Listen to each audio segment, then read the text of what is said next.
Hi everybody, you're at home with Melissa and I'm really glad you decided to join me for this episode because, hey ducks, did you hear the ducks? That's not why. What I want to share with you today are a couple of ways that I've done some aquaponics with my aquariums that also helps to beautify them or gives the fish something interesting to do as well. You think sometimes of aquaponic systems, I think, as something with absolutely no aesthetic value whatsoever or any value to the fish, really. I mean, yeah, it helps clean out the nitrates, but the plants, the structure of the plants, what do they do for the fish? I think a lot of times people picture aquaponics as being these really large aquaponic systems with huge tanks holding hundreds of fish. You can't see through the tanks, maybe they're plastic or what have you. And then you have solid beds of floating sponge or something at the top of the system in which you grow your vegetables. And the fish help the plants help the fish, but it's really not anything that you and the fish are really getting any true joy out of. And when you have your aquariums in your house, now I have set up aquaponic systems that look all right. I've set up some as well that look terrible but were functional. Now these two that I've set up most recently are actually kind of pretty, and so I want to share them with you because I want you to see that you can do things that help beautify your fish tanks, give your fish something interesting to play with and do, and still have all the benefits of the aquaponic system.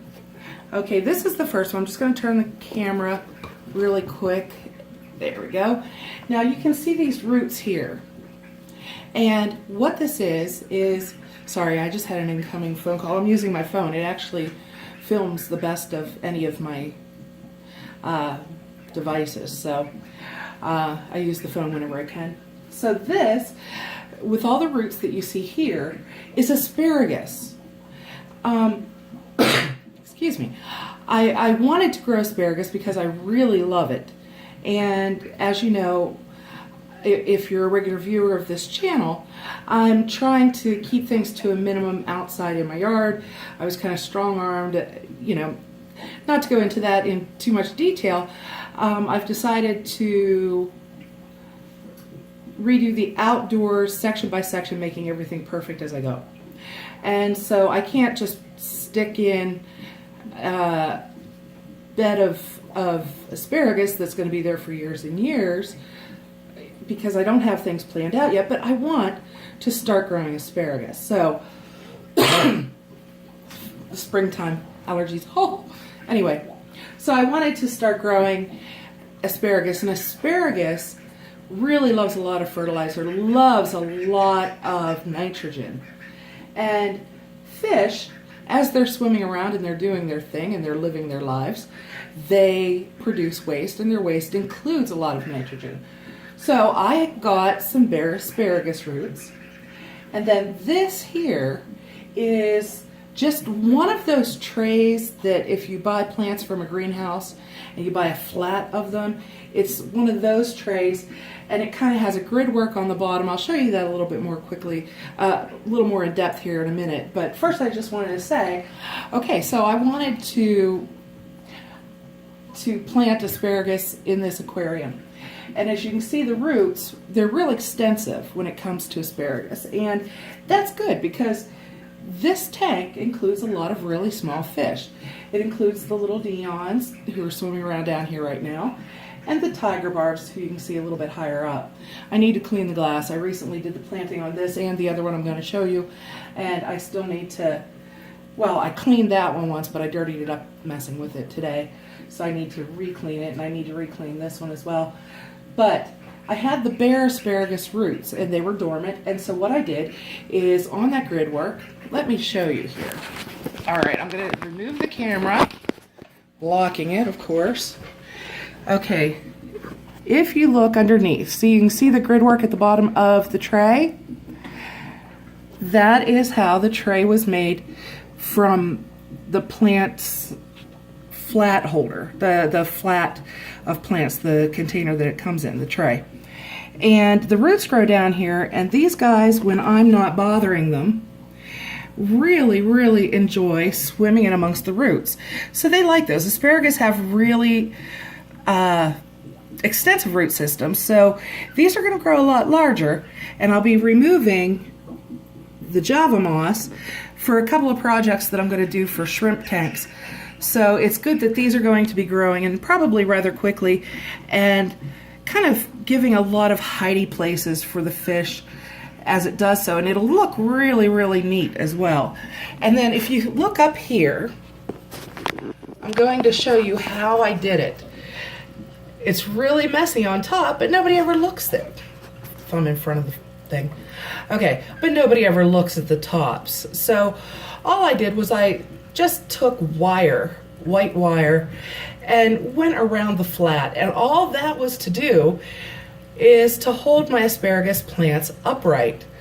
And so then I simply put the roots into the tray, straddling some of those wires in some cases, and in others just going with the roots being fed down through the tray itself, so that the roots are going into the water where they need to be and where the fish can enjoy them and where they can get their nutrients from the fish. And then the crowns, the tops, these little parts from which the asparagus plants grow, you can see this one here, those are above the water line. And as you can see, very quickly, in just a matter of a few weeks, the first stalks of the celery plants, those will become fern-like, have already grown clear up through the grid of the shelf above. And then here you've got the plants above the water line. This one I had let sink below, which was why I was fiddling with it while I was talking to you. And then the roots below. And again, that looks really nice and the fish are really enjoying it. Now we're going to go next door. Hello, sweetheart. Whoop. I'm freehanding the phone, as you can tell now, because it's shaking all over. There's Beowulf. I've redone his tank as well with the same kind of system. You can see the bottom of the tray, and in the top I've placed, I again wove cord around the top of the tray, and that's just to hold plants upright. And the plants, I have their root systems below the water line and the greens above. And these are simply a mixture of pothos and various ferns and things like that, just because I like the way they look. As the roots grow down here, Beowulf eats them off. And the plants don't really mind. They've got a couple of inches in which they're growing up here. He produces the nitrogen for them, and they produce oxygen for Beowulf. And then let me just back up a little to show you. I want to show you how decorative that is. Look at that. Looks really nice. So that is, there we go. No glare.